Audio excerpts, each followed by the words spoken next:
শুভ দুপুর বন্ধুরা। আরেকটা লাঞ্চ মেনু নিয়ে তোমাদের সামনে চলে এসেছি। তো চলো আজকে কী কী নিয়ে বসেছি।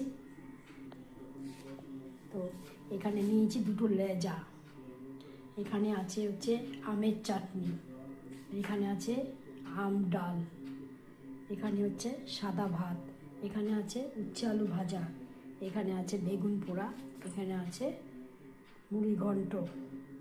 তো আজকে হচ্ছে এই রান্না করেছি।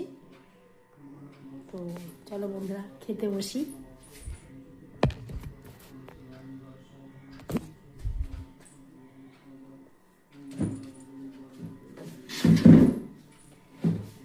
টাটা বন্ধুরা, খাওয়া দাওয়া হয়ে যাক, তারপরে আবার গল্প করতে আসবো তোমাদের সাথে।